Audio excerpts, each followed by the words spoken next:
a une raison pour laquelle certaines personnes restent inébranlables. Peu importe ce qui leur arrive, le monde leur envoie du chaos, les gens les insultent, leurs plans s'effondrent, les coups durs s'enchaînent. Et pourtant, elles restent calmes. Comme si la tempête ne pouvait pas les atteindre. Qu'est-ce qu'elles savent que tu ne sais pas encore ? La plupart des gens traversent la vie en réagissant à tout. Quelqu'un leur coupe la route et c'est la rage immédiate. Un collègue lâche une remarque passive-agressive et leur humeur est détruite. Un inconnu leur lance un regard étrange et le doute s'installe. Mais imagine une seconde que tu puisses te libérer de tout cela. Imagine que plus rien, ni personne, ni aucune situation, ni aucune force extérieure n'ait plus jamais le pouvoir de t'atteindre. Carl Jung pensait que la plupart des gens sont prisonniers de leurs propres réactions. Ils croient que le monde leur inflige quelque chose, alors qu'en réalité, il ne fait que refléter ce qu'ils n'ont pas encore maîtrisé en eux-mêmes. Voilà la vérité. Rien ne peut vraiment t'affecter, à moins que cela ne trouve en toi quelque chose auquel s'accrocher. Si quelqu'un te traite d'idiot et que tu ressens de la colère, c'est peut-être parce qu'une part de toi craint que cela soit vrai. Si quelqu'un t'ignore et que ça te blesse, c'est peut-être parce qu'une part de toi cherche encore la validation à l'extérieur. C'est pour ça que deux personnes peuvent vivre exactement la même situation et réagir de manière totalement différente. Le vrai sujet n'a jamais été ce qui arrive. Le vrai sujet, c'est ce qui se passe en toi pendant que cela arrive. On peut appeler cela le travail de l'ombre. Le processus qui consiste à rendre conscient ce qui en toi restait caché jusqu'ici. À comprendre que chaque irritation, chaque frustration, chaque déclencheur émotionnel est en réalité un message qui vient de l'intérieur. La plupart des gens fuient ces déclencheurs. Ils essaient de les faire taire, de les ignorer, de blâmer le monde pour ce qu'ils ressentent en eux. Mais ceux qui s'éveillent vraiment finissent par comprendre quelque chose de radical. Le monde extérieur n'est rien d'autre qu'un reflet de ton monde intérieur. Et le jour où tu comprends cela, tu débloques quelque chose de redoutable. La capacité de reprendre le contrôle de ta réalité en commençant par te maîtriser toi-même. Mais voilà le vrai problème. La plupart des gens ne veulent pas entendre cela. Ils préfèrent croire que leur patron, leur ex, leurs circonstances ou même la malchance sont responsables de leur souffrance. C'est plus facile de croire que la vie est injuste que d'accepter que c'est peut-être toi qui donnes à tout ce qui t'entoure ce pouvoir sur toi. Mais pour ceux qui sont prêts à rentrer en profondeur, pour ceux qui sont prêts à arrêter d'accuser les autres et à commencer à observer, un tout autre niveau de liberté devient possible. Et le plus fort dans tout ça, quand tu cesses de réagir, tu cesses d'être contrôlé par ceux qui t'entourent. Tu n'as plus besoin d'éviter les personnes toxiques. Tu n'as plus besoin de vouloir tout contrôler. Tu deviens simplement immunisé. Tu n'es pas froid, tu n'es pas vide,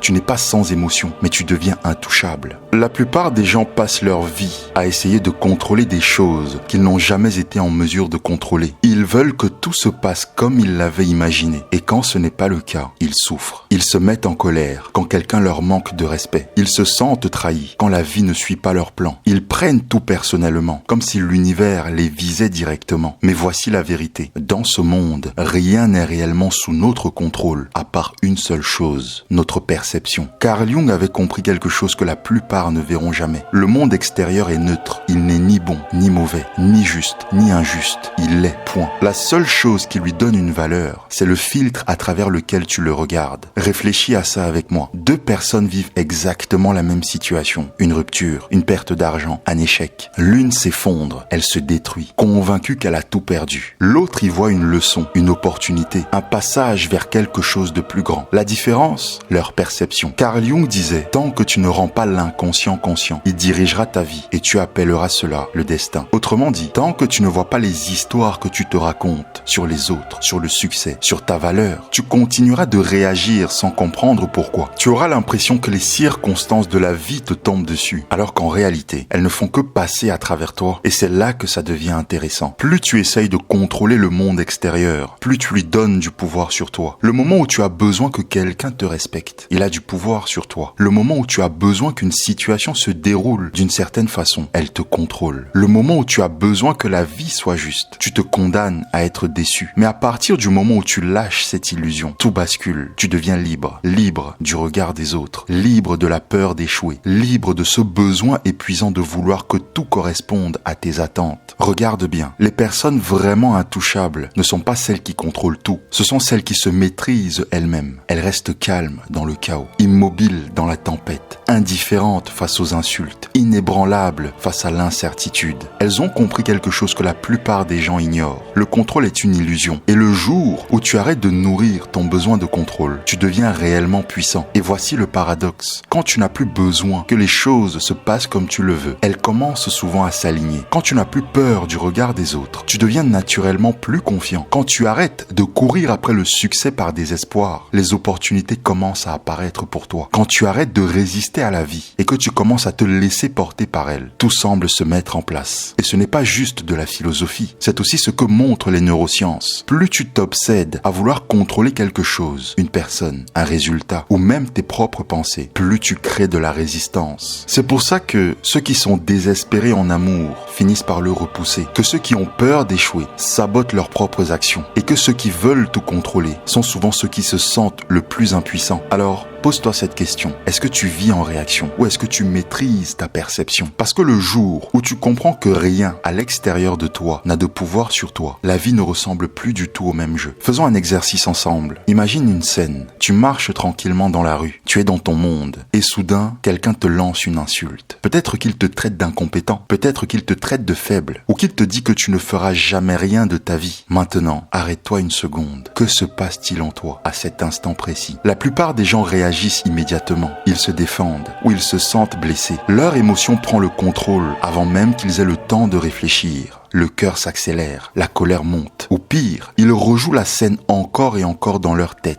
alimentant leur frustration. Mais imagine une autre réponse. Rien. Le silence, le vide, le néant. Aucune réaction, aucune montée émotionnelle. Juste une observation calme, neutre et détachée. Cela n'a rien à voir avec moi. C'est ça le véritable pouvoir. Ce que les stoïciens, les maîtres zen et même Carl Jung avaient compris. Rien à l'extérieur de toi n'a le pouvoir de te perturber, à moins que tu lui en donnes l'autorisation. Mais allons encore plus loin. Pourquoi la plupart des gens se sentent affectés? Parce qu'ils sont attachés à une fausse identité, une construction fragile, basée sur les opinions des autres, la validation extérieure et leur attachement au résultat. C'est pour ça qu'ils réagissent aussi violemment quand on les touche. Ce n'est pas juste une insulte, c'est une menace contre l'image qu'ils ont d'eux-mêmes. Carl Jung parlait du shadow self, cette partie cachée en toi, remplie de peur, d'insécurité et de blessures non résolues. Quand quelqu'un déclenche une émotion en toi, il ne crée pas la douleur. Il révèle une douleur qui était déjà là. Réfléchis bien. Si tu étais totalement en paix avec toi-même, une insulte n'aurait aucun effet sur toi. Ce serait comme crier contre une montagne. Le son revient, mais la montagne ne bouge pas. Alors la vraie question n'est pas pourquoi est-ce que cette personne agit ainsi? La vraie question est la suivante. Pourquoi est-ce que toi, tu réagis à ce que tu vis? Si quelqu'un te considère comme un échec,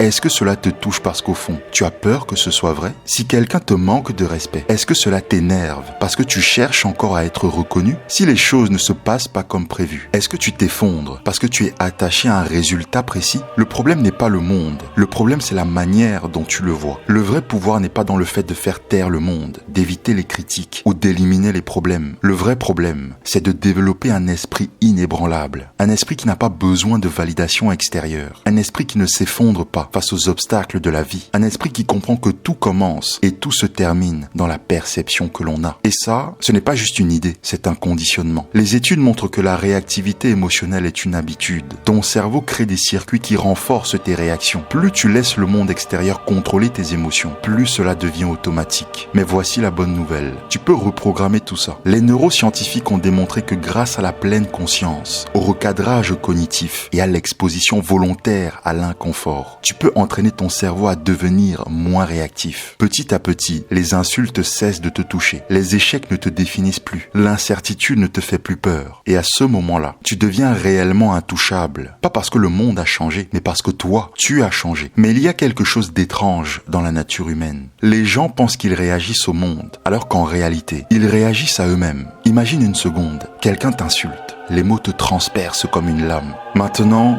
arrête-toi une seconde. Où est la douleur exactement? Elle n'est pas dans les mots, elle est dans le sens que tu choisis de leur donner, dans les blessures qu'ils réveillent en toi, dans les histoires que tu portes en toi, sans même t'en rendre compte. Carl Jung l'avait compris. Il disait que tout ce qui nous irrite chez les autres peut nous mener à une meilleure compréhension de nous-mêmes. Et c'est là que se trouve la vérité que la plupart refusent de voir. Rien à l'extérieur de toi n'a de pouvoir sur toi tant que tu ne lui en donnes pas. Pense à un miroir. Si ton reflet fronce les sourcils, tu ne te mets pas en colère contre le miroir. pouvoir. Tu comprends qu'il ne fait que refléter ce que tu fais. Mais quand la vie agit de la même manière, quand les gens déclenchent des émotions en toi, tu réagis comme si le miroir était coupable. Tu accuses, tu pointes du doigt, tu veux que les autres changent, au lieu de voir que tout ce que tu ressens est déjà en toi. Alors la vraie question devient différente. Pourquoi est-ce que tu donnes autant de pouvoir à l'extérieur? La réponse est simple, l'attachement. Quand ton identité est liée à des choses que tu ne contrôles pas, les opinions, la validation, les résultats, tu deviens dépendant d'elles et donc vulnérable. Mais imagine que tu sortes de ce jeu. Imagine qu'au lieu de réagir, tu observes. Le détachement ne veut pas dire devenir froid, ni devenir vide. Cela veut dire devenir